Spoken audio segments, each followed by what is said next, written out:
Are you ready to meet the new additions over here at Wild Hearts Homestead? Let's go say hi.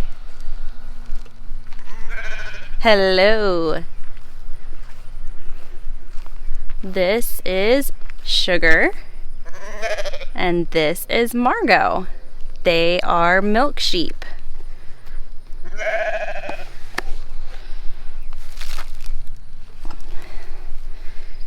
Turn off the fence here. I'm very excited for food. You ready? Milking time.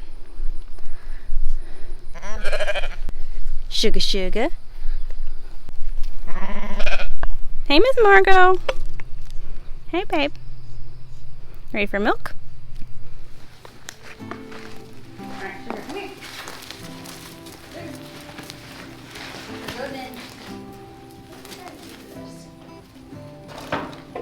Sugar, come on. Sugar, sugar. Come on, Sugar. Come on, Sugar. Come on, Sugar. Sugar goes in. Go in. Oh. You guys are gonna be butts tonight? Normally don't get into trouble getting in, but they're gonna show out tonight. Come on, Sugar. Margot. Margot. Good girl, Sugar. Good girl, Sugar. Alright, Margot. Come on.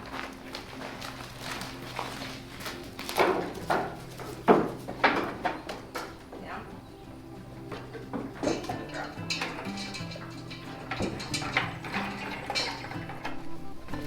Margot is an East Frisian breed. She is an experienced milk sheep, and so she was great for me having her as a first-time milk sheep owner. She came to me through a mom in my homeschool group who is also mentoring me, which is a great way to learn a new animal on your farm if you can get a mentor to also teach you as you're learning the process. Before I start milking, I brush Margot down, and then I wash her. I squirt out 2 strips, and then I milk. The whole milking process from start to finish takes me about 30 minutes each time. All right, Margot, we're gonna wash.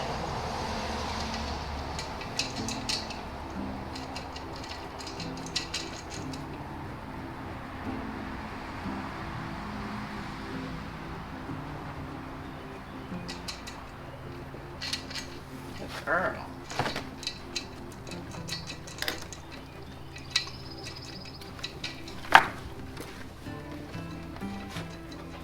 Alright, let's wash this side. Good girl.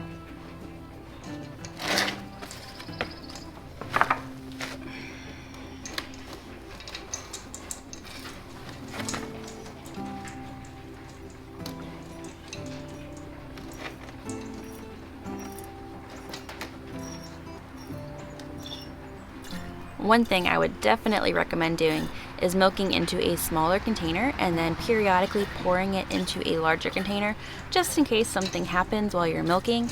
It gets kicked over, something falls into it. That way you don't ruin all the milk from your milking.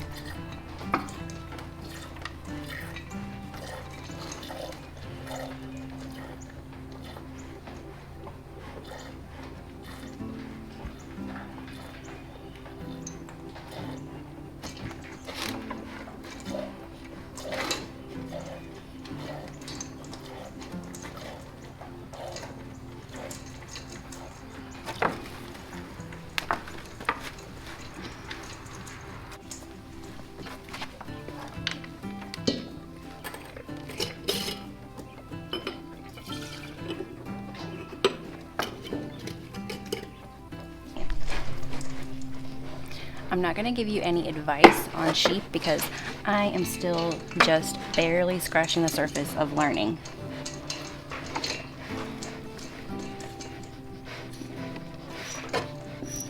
I still have a lot of work to do here in the barn.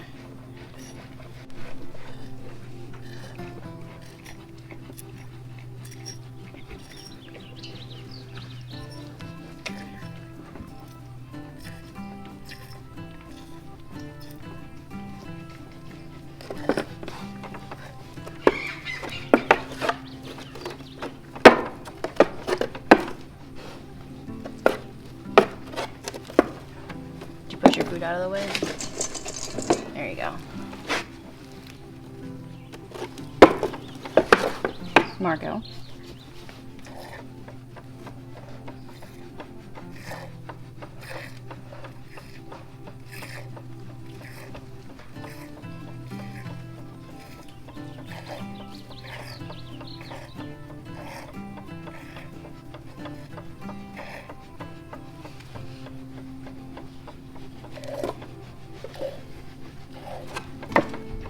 She likes to put her leg right in the way. But I don't want to milk her behind because she usually will go to the bathroom at least twice during milking. And I don't want that to be a surprise while I'm standing behind her.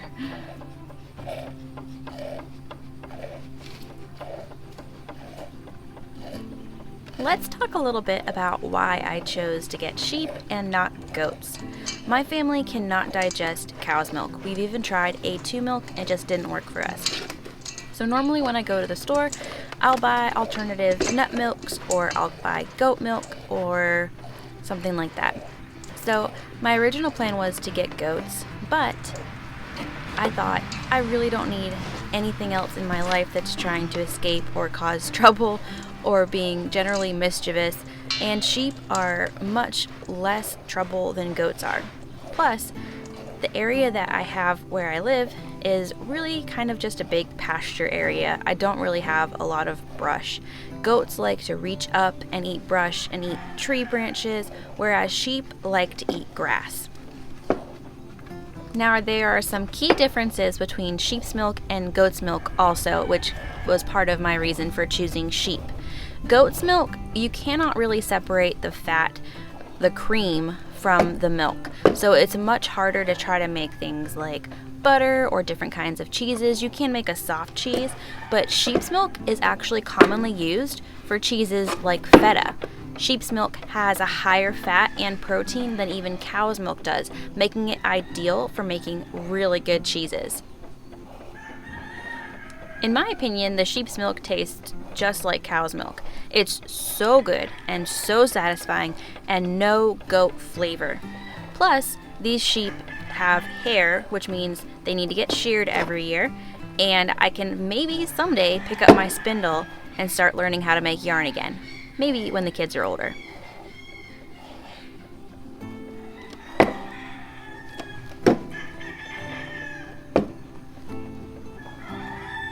I'm getting to the end of milking and she gets a little bit antsy when I'm getting those last drops out.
And then we say thank you.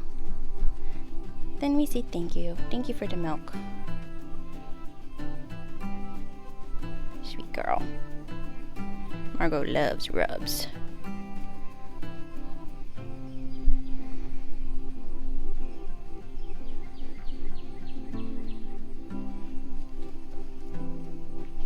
Margot is a very experienced milker.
So I have been getting from Margot between 3 cups and 4 cups, sometimes 5, per milking. Sometimes in the morning I'll only get a cup. It depends on what the day before was like. If I got like 5 in the evening milking, I might only get 1 in the morning milking. But if I got 3 in the evening, I might get 3 in the morning. So it just kind of depends a little bit. She was just being milked 1 time a day at night, and so I started doing morning milkings also, more because I was concerned that I wasn't getting all of the milk out, and so I wanted to make sure that I came back the next morning and really emptied out, and just kind of started doing that. I will vary my schedule a little bit depending on my work schedule when I'm going to be home and stuff too, but generally I try to get up really early, set my alarm for like 5:30, and get out here and get milking done before the kids wake up, and then do an evening milking. If baby takes like a super late nap and she's asleep at like 5:30, I might come out and do milking while she's napping. So it just kind of depends on the day. While I'm out here, I'm going to get their stall cleaned out, and I'm going to spray down the milking stand. Tomorrow, the milking stand will be getting legs on it, so I don't have to squat down on the ground, and it will be higher so I can sit on a stool or something while I'm milking, which will be really nice. And I made this out of pallets, just free pallets that I had around, and hooked it in, and I got the electric fencing from Premier One. I've enjoyed it. I like it. So far it's been great. Ready to come out?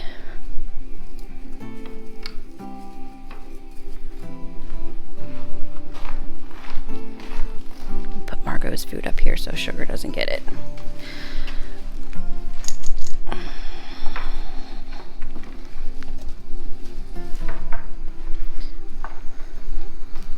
Margot likes to show Sugar who's boss. Sugar was just born this spring.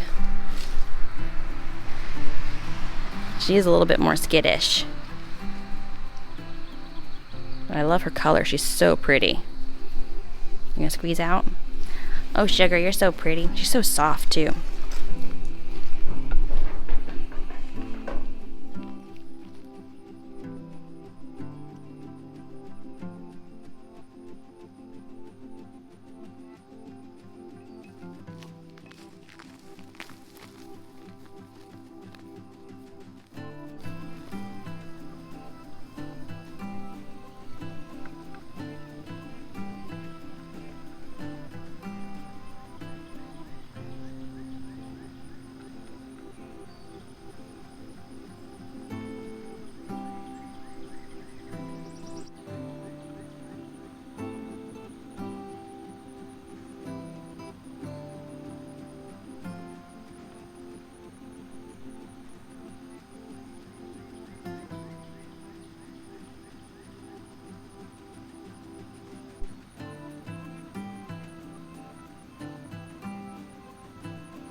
So I have to apologize. I wanted to take you guys along the whole way, making the stall, getting the barn cleaned out and ready, getting the fencing, learning how to use the fencing, but it was one of those months where everything was breaking, everything was going wrong, and I just couldn't handle taking the camera with me.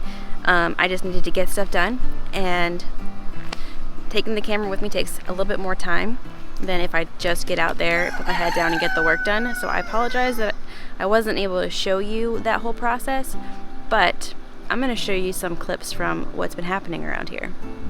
Back out here working on the fence line again, trying to get the old barbed wire out because I keep hearing my chickens singing their egg song somewhere out here, and I know some of them are not laying their eggs in the nesting box because when I lock them up, they're in the nesting box, and when I let them go out to free range, they're not there. So I know there's eggs out here somewhere, and I can't find them because all the brambles and the smillig spines make it impossible for me to go through here. So I heard them out here singing their egg song. I decided to come out and work on this while the kids are taking a nap. and I heard one of them on the other side of the fence singing her egg song, and I was like, no! So trying to get this worked on out here. Part of the holdup is the trees on the property line have grown into the barbed wire, and it's just such slow going through here. Trying to clear this out, clear the garbage out, but working on it. Wouldn't you know, I cut my arm on that barbed wire and got poison ivy, and it spread and I had to battle it for weeks. It was horrible. Then the AC went out and the mower blades wouldn't engage, and the car needed a patch, and the trunk stopped working, and everything was piling up. Then on top of that, I had a possum trying to get at my baby ducks.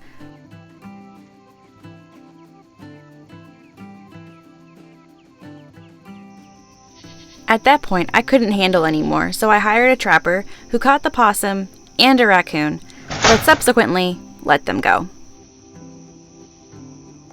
And they got right back in and killed one of my hens. Add redoing the chicken coop to my to-do list. As overwhelmed as I was by everything, I was still super excited to get ready for the sheep to come. I needed to clean out the barn. I hadn't really touched it since I moved in, and all this stuff in here was left from the previous owners, and it needs to go.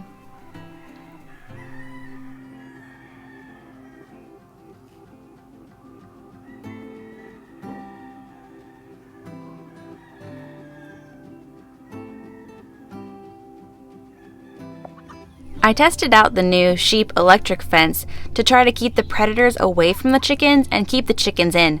But the chickens took it as a challenge to just run through it while they screamed. Sometimes I just go outside and I scream at my chickens, "I'm trying to keep you alive!" Do you ever do that too?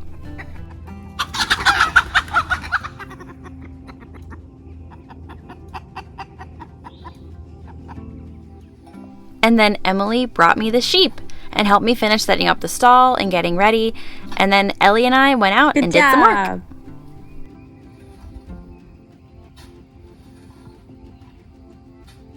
It is hot out, guys. Oh my goodness.